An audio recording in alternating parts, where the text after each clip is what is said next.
안녕하세요. 김태형 작가입니다. 원래 제 유튜브 채널은 저의 작업이라든가 이런 저의 작업 과정 아니면 저의 전시 이런 것들을 주로 이제 포스팅하기 위해서 알리기 위해서 그런 목적으로 만들어진 채널인데요. 그래서 이런 영상을 이제 제작해서 올리는 거에 대해서 조금, 이런 영상을 제작해서 이제 올리는 거는 좀 지양하려고 했었는데, 며칠 전에 이제 아는 작가님이랑 이제 카톡으로 대화를 하다가 작품을 베껴가지고 판다라는 그런 얘기를 하시더라고요. 그분께서. 그래서, 이거는 진짜 아닌데, 저도 비슷한 경험을 이제 했었고, 그것 때문에 이제 굉장히 스트레스도 많이 받았었고, 또한 그 스트레스로 인해서 건강도 많이 안 좋았고, 지금도 별로 그렇게 좋은 상태는 아니에요. 그 스트레스가 계속 누적이 돼서, 저는 이제 스트레스를 받으면 그게 몸으로 이제 데미지가 오다 보니까, 이게 굉장히 걷잡을 수가 없더라고요. 이게 너무 충격이 생각보다 커가지고. 그래서 그게 또 저만 겪는 문제냐 했더니 그게 또 아니었고, 다른 작가님들도 저와 비슷한 경험을 몇 번 하셨다고 하고, 그분들도 굉장히 힘들어 하셨었고, 그런 이야기를 많이 들어오면서 이거는 한번 공개적으로 한번 얘기를 해봐야겠다 라는 생각을 했고, 더 이상은 이런 악행이 되풀이되지 않기를 바라고, 그리고 저처럼 또 아파하고 상처받는 그런 작가분들이 없어졌으면, 많이 줄어들었으면 하는 바람에서 이렇게 영상을 제작하게 됐습니다. 굉장히 고민을 많이 했어요. 이거를 진짜 올려야 되나 말아야 되나. 근데 저만의 문제는 아니고, 그리고 미술계 전반적으로 많이 퍼져 있는 그런 문제인 것 같기도 하고요. 제가 2015년 7월에 2인전으로 이제 작가 데뷔를 했어요. 근데 그때 이제 큐레이터님께서도 그런 말씀을 하시더라고요. 베껴서 파는 건 너무 많다고. 그래서 정말 이게 하루 이틀 만의 문제도 아니고, 진짜 한 번쯤 이거는 얘기를 해봐야겠다, 그런 생각이 들어서 이렇게 영상을 제작하게 됐습니다. 일단 제가 겪었던 일을 토대로 이렇게 얘기를 해보려고 해요. 그게 또 저도 말하기가 좀 더 수월할 것 같고, 최대한 중간중간에 격분하는 그런 감정을 자제하면서 한번 얘기를 한번 시작해 보도록 하겠습니다. 제가 2015년 7월에 2인전으로 데뷔를 했고요. 그리고 2달 뒤인 9월에 인천의 작은 그 카페 갤러리에서 개인전을 가졌어요. 첫 개인전을. 그 갤러리에서 저보다 한 2달 전에, 그러니까 제가 데뷔전을 했을 때였죠. 그때였을 거예요, 아마. 그때 저와 똑같은 상처라는 걸 이제 주제로 하는 작가님이 전시를 했었고, 그 작가님 전시 때도 제가 찾아갔었어요. 가서 작가님도 뵙고 그랬는데, 이제 제가 9월에 이제 전시할 때, 그 작가님이 또 저한테 와주셨고, 제 전시 오프닝에 와주셨더라고요. 그래서, 뭐 이런저런 뭐 얘기거리가 많았죠. 그러니까 그 상처라는 이제 주제가 이제 같으니까. 그리고 이제 서울로 이제 저는 이제 집이 서울이니까 이제 집으로 올라와야 되는데, 이제 그 작가님 이제 차를 이제 같이 타고 이제 올라오면서 굉장히 많은 얘기를 했어요. 서로 이제 주제가 같으니까 할 얘기가 굉장히 많더라고요. 근데 저 같은 경우는 이제 제가 하는 얘기들은 다 작가 노트에 이제 그대로 들어가 있는 내용들이었고, 그리고 제 작품 설명이기도 했고, 저는 이제 제가 이제 학교 폭력이라든가 그런 왕따 그런 걸로 아픈 시간들을 굉장히 많이 겪었었기 때문에 그런 상처들에 대해서 굉장히 많은 생각을 했었고, 어떤 저의 그 지나온 삶 그런 것들이 이제 저는 끄집어내서 그걸 녹여서 이제 작업에 이제 쏟아 부었기 때문에 저 같은 경우는 이제 제 얘기거든요. 그냥 제가 살아온 얘기들이었거든요. 근데 얘기를 할 때마다 아 그러네요, 아 그러네요, 아 그러네요. 그래서 굉장히 격하게 공감을 하시더라고요. 사실 제 9월 개인전이 끝나고 이제 이 사람이 전 개인적으로 작가라고 부르기가 싫어요. 이 사람이 제가 이 9월에 이제 개인전을 마치고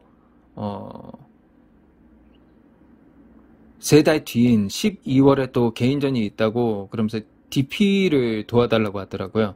그래서 이제 DP를 도와주러 갔죠.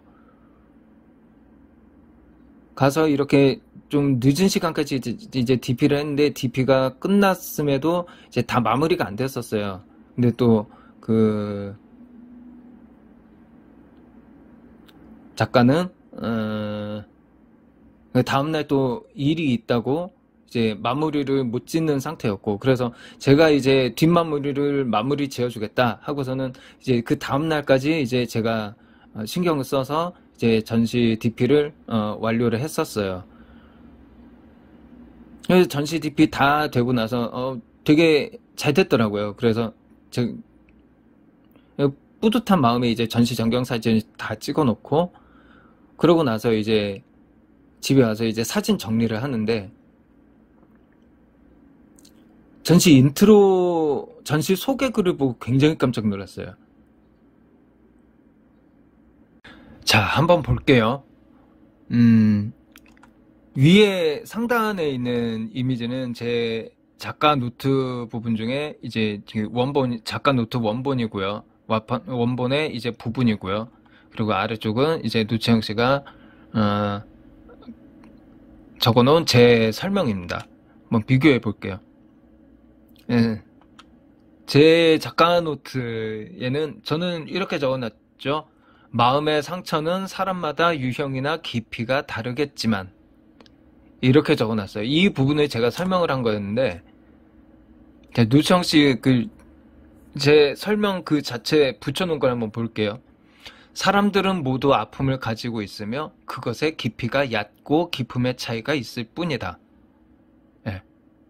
요거 한 문장 하고, 같은 사건에 대해서도 받아들이는 마음가짐과 상태가 다르고 그에 따라 그 위에 나는 마음의 상처 또한 그 모양과 깊이가 다르다. 제 설명을 그대로 적어놓은 거였어요. 그러니까 이거를 양념 소스 정도로만 쓴다면 어떻게 되는지 제가 한번 이걸 한번 고쳐볼게요. 글을. 예? 글을 한번 고쳐볼게요. 일단 첫 문장까지는 괜찮아요. 사람들은 모두 아픔을 가지고 있으며 그것의 깊이가 얕고 깊음의 차이가 있을 뿐이다. 여기까지만 딱 쓰면 돼요. 여기까지만 적용을 시키면 되고, 나머지는 이 자기 얘기를 하면 돼요. 그러니까 이 노채영 씨 같은 경우는 쭉 읽다가 보면은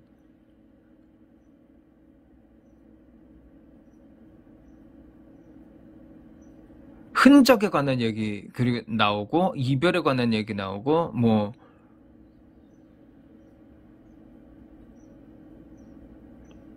그런 인간의 본편적인 감정을 얘기하고자 한다. 이렇게 얘기를 하는데, 이 노채영 씨의 그 작업의 이때 당시 컨셉은 상처를 감춘다는 개념이었어요. 저 같은 경우는 상처를 드러내는 개념이고, 노채영 씨는 상처를 감추는 개념이고,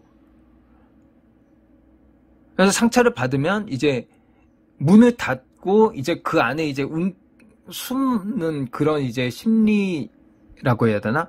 약간 그거에 대한 그 얘기였던 걸로 저는 기억을 하는데, 그거에 맞춰서 제가 이 글을 한번 뜯어 고쳐볼게요. 첫 문장까지는 괜찮아요. 아까 말씀드렸다시피 첫 문장까지는 괜찮아요. 사람들은 모두 아픔을 가지고 있으며 그것의 깊이가 얕고 깊음의 차이가 있을 뿐이다.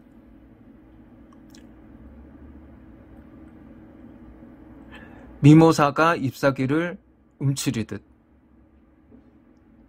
가시에 찔리면 손을 움츠리듯 거북이가 껍질로 몸을 감추듯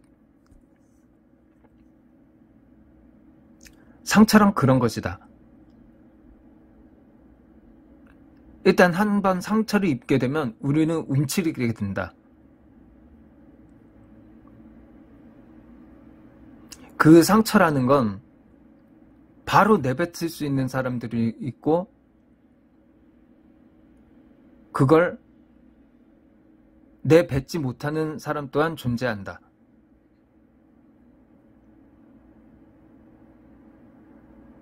어떤 사회적 배경으로 사회적인 인식 아니면 개인적으로 가지고 있는 어떤 상황 그런 어떤 여러 가지 요건들에 의해서 상처를 내뱉을 수도 있고 상처를 내뱉지 못할 수도 있다.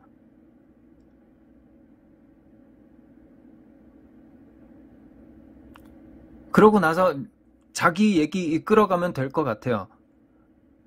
나머지 작가는 이번 전시를 통해 사람들이 삶을 살아가면서 겪게 되는 많은 일들, 또 한 번의 사건, 또 한 번의 사랑, 뭐 이런 식으로 이렇게 쭉 가면 될 것 같아요.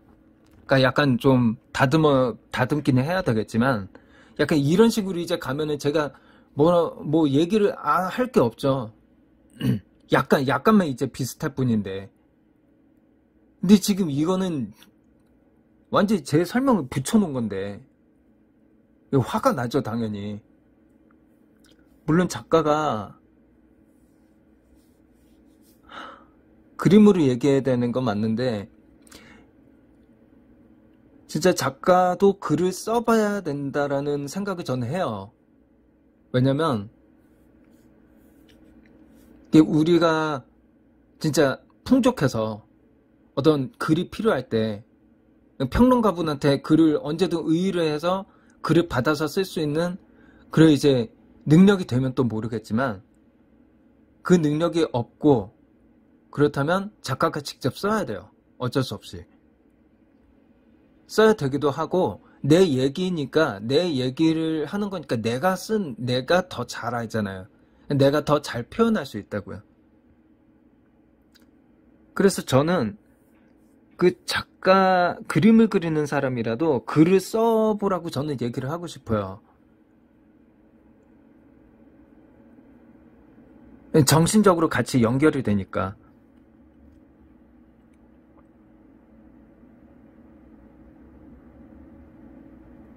작품도 마찬가지예요. 작품도 왜 딱 봐서 좋아 보여. 그래가지고 이걸 그대로 도입하는 게 아니라 내 걸로 소화해서 내 걸로 배출을 해야 돼요. 근데 그게 아니라 솔직히 어떤 작가님 같은 경우는 마티스에서 영향을 받은 건 알겠어. 근데 마티스 그림을 자기 그림이라고 내놓고 있어요. 어떤 작가님은. 그러니까 이건 좀 아닌 것 같아. 그러니까 비슷할 수는 있어요. 물론. 비슷할 수는 있어요. 왜냐면 이게 하필 너무 많은 작가님들께서 너무 많은 시도를 해놓으셨고 굉장히 다양한 게 많기 때문에 근데 저도 그래요. 뭐 어떤 것 내가 애써 아이디어 짜가지고 뭐 해놨어. 그러면은 어디선가 누군가는 그걸 하고 있어요.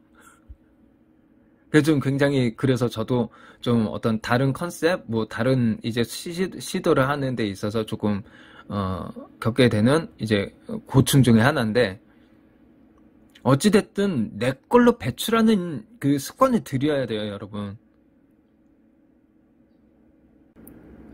자, 보시면 아시겠지만 거의 반이 제 얘기였어요. 이게 제 작가 노트에도 들어가 있는 내용이었는데, 이 짧은 부분을 제가 풀어서 이제 설명을 했거든요. 그 푸른 설명을 갖다가 그대로 적어 놓은 거예요. 이 분량 한번 보세요, 분량. 이 전체 글의 반이에요, 반.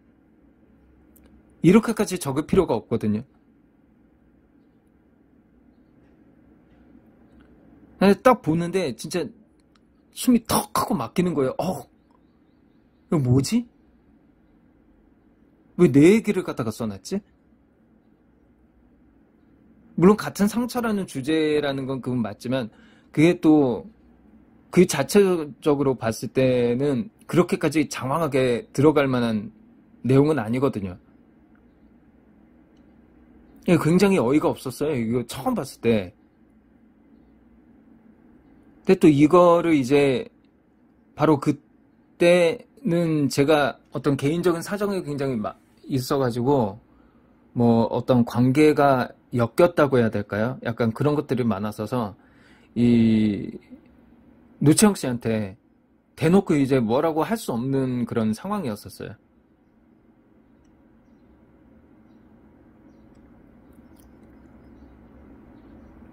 이게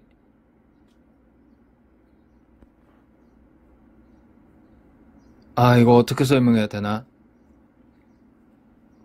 그러니까 제가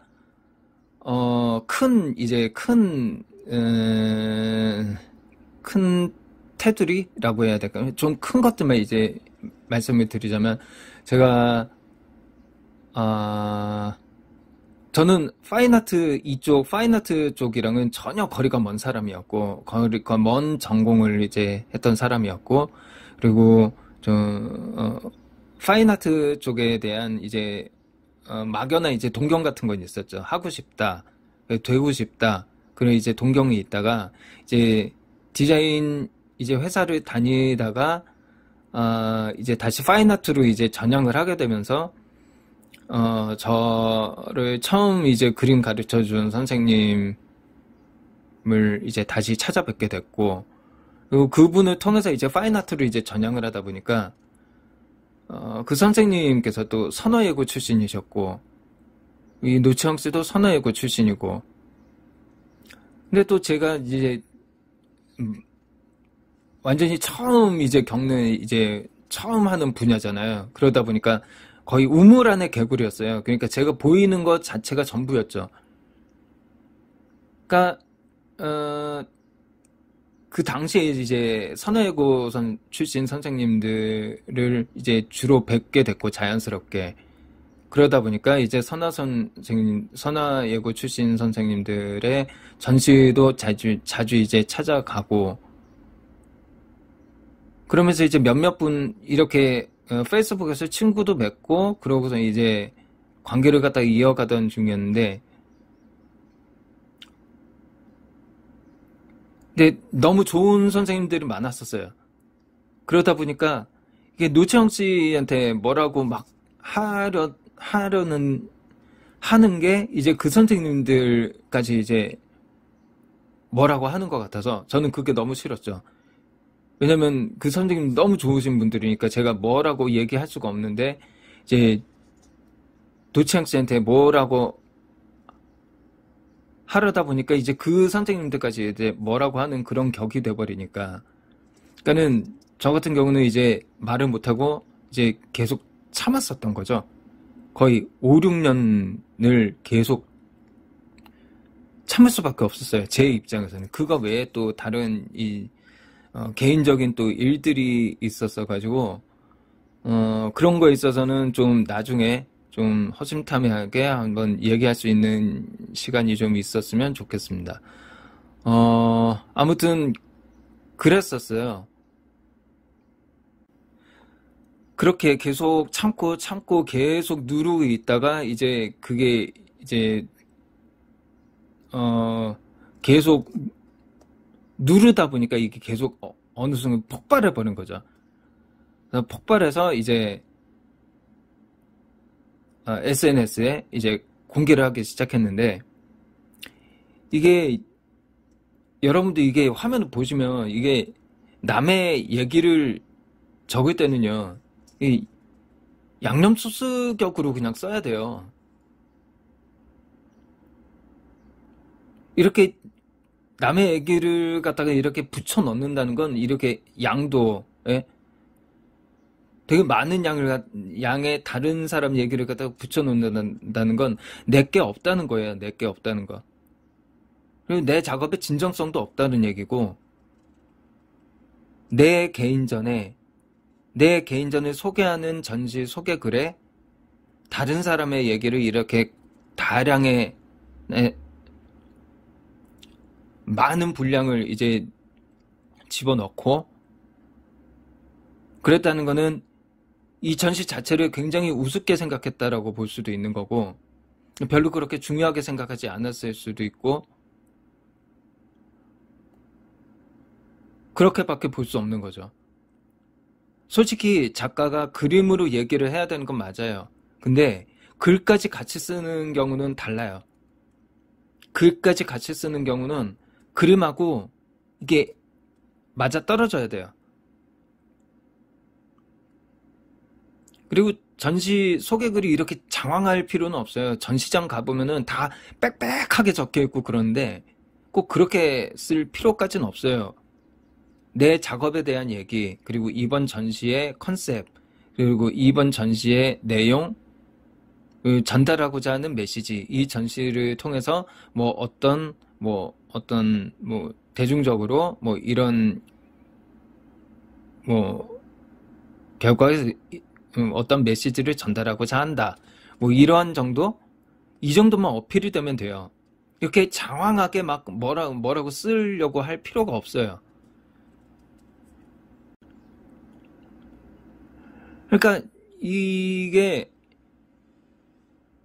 얼마나 준비한 건지 모르겠는데 일단 자기 작업에 대해서 깊은 고민이라든가 깊은 생각이 없으니까 그냥 좋다고 이렇게 막 꽂아 넣는 거예요. 이게 결과적으로는 내게 없다라는 얘기죠.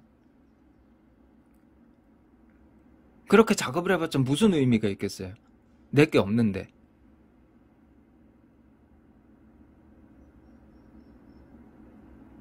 남의 얘기, 남의 거를 가져다 쓸 때는 양념소스 정도로만 간략하게 써야 돼요.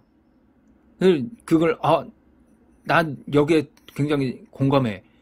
그래도 이걸 갖다가 다 이렇게 그냥 붙박이로 붙여놓는 게 이건 예의도 아니고, 도덕적이지도 않고,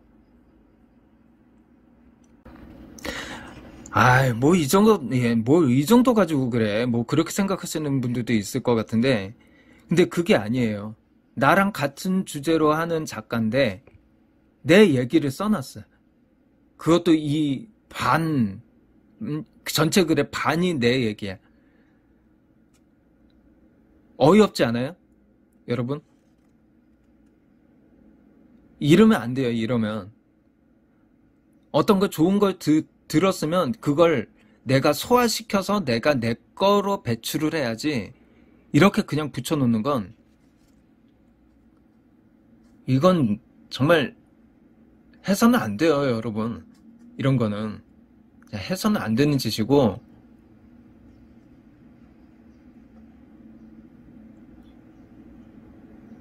전시 소개문을 안 보는 사람들은 안 보일 테지만 보는 사람들은 또 보거든요. 그래서 중요한 게 제가 그걸 봐버렸고,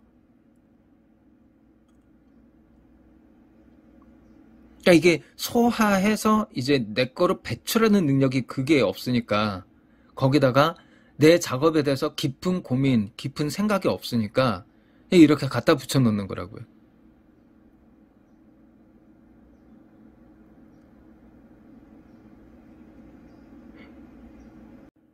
게다가 노치영 씨는 지금까지 저한테 사과 한마디가 없어요. 사과 한마디 없이 제가 참다가 이제 거의 5, 6년을 제가 참았다고 했잖아요. 그래서 제가 이 얘기를 처음으로 SNS에 이제 퍼뜨린 게 아마 2020년 말, 2020년 말, 때 개인전 끝나고 나서였지. 2020년 마지막 때. 2020년, 어쨌든 2020년도에 이 얘기를 이제 터뜨렸고, 그리고 그 처음이 이제 페이스북이었고, 그 다음에 인스타, 그리고 이 유튜브가 이제 세 번째예요. 근데 어떤 한마디의 사과도 없었어요. 노채영 씨를 제가 그때 당시에 차단하는 법을 몰랐었나 봐요. 친구 목록에서만 가려놨었더라고요.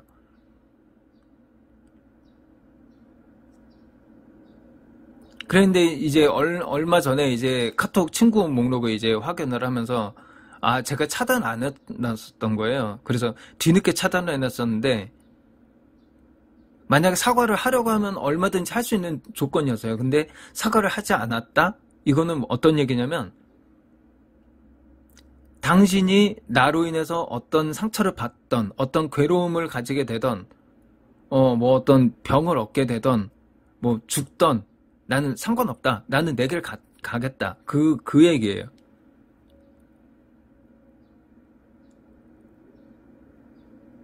얼마나 잔인한 짓이에요, 이게. 예? 사과 한마디 없고. 이게 사과라는 게요, 여러분. 이게 해야 될 때 해야 돼요. 이거 지금, 이거는 사과를, 저한테 사과를 해야 되는 문제고. 근데 사과 한마디 없어요. 어떻게 이럴 수 있는지 모르겠어요, 저는.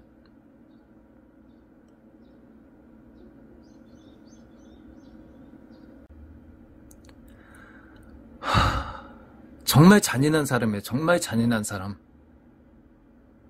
모르겠어요. 노채영 씨를 좋게 보시는 분들도 있을 것 같은데 저한테는 정말 잔인한 사람이에요. 진짜.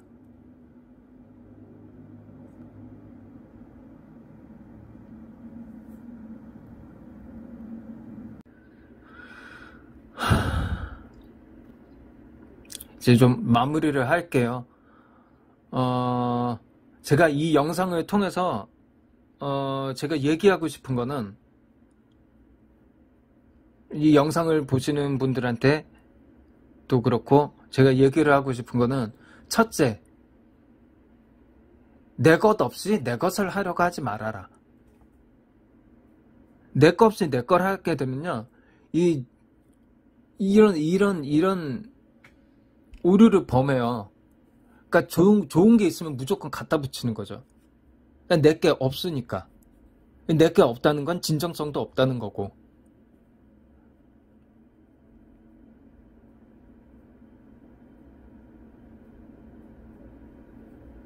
둘째, 소화의 능력을 길러라. 제가 아까도 계속 얘기했지만 어떤 걸 좋은 걸 들었어요. 어떤 좋은 작품을 봤어요. 그러면은 이 작업 굉장히 좋은데, 이 생각 굉장히 좋은데, 들은 대로 뱉지 마시고요. 이건 내 속으로 계속 곱씹어서 내 걸로 배출을 하는 연습. 이게 제일 필요한 것 같아요.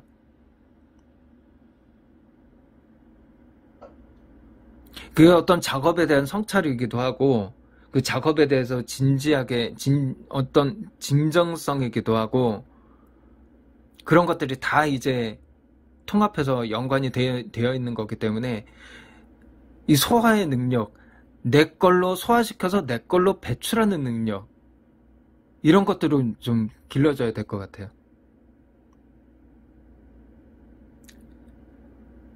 그 연습이 굉장히 중요한 것 같아요. 그리고 세 번째, 글 쓰는 연습. 진짜 글 쓴다는 게, 이게 조금 그림 그리는 사람한테 있어서는 약간 좀 뚱딴지스럽다고 해야 되나? 약간 그렇게 받아들여질 수도 있는데요. 이게 글을 쓴다는 것 자체는 생각을 정리하는 단계예요. 글을 쓰면서 생각도 정리하게 되고, 내 작업도 이제 정리가 되고, 내 작업의 방향성까지도 정리가 돼요. 계속 생각을 해야 되는 거고, 계속 글을 쓴다라는 게 생각하는 걸 굉장히 도와주는 부분이 많기 때문에 저는 아무리 그림을 그리는 사람이라도, 음악을 하는 사람이라도, 뭐 무용을 하는 사람이라도, 글 쓰는 연습은 저는 좀 하는 게 좋을 것 같아요.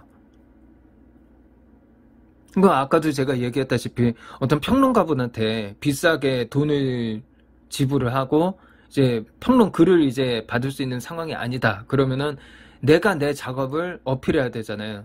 그러니까 그런 때도 이제 굉장히 유용하고 글 쓰는 연습은 틈틈이 꼭 해줘야 될 것 같아요.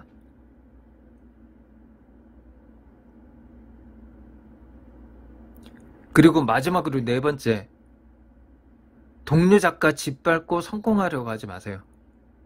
동료 작가한테 상처 주고 짓밟고 피해 입히고 이러면서 성공하려고 하지 마세요. 작가이기 전에 사람이에요, 사람. 그러니까 사람과 사람끼리의 어떤 관계에 있어서 지켜줘야 될 것도 지켜야 되지만 같은 작가끼리 그렇게 잔인하게 막 짓밟고 빼앗고 그렇게까지 하면서까지 하지 않았으면 좋겠어요, 저는. 진짜 그거는 인간으로서 할 짓이 못 되죠.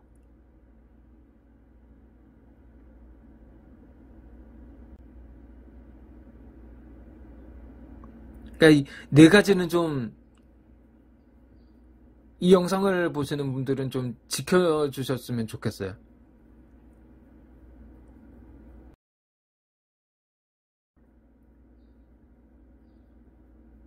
아무튼 더 이상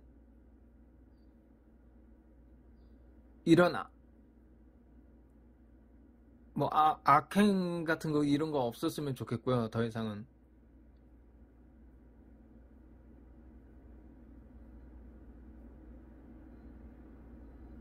되풀이되지 않았으면 좋겠습니다.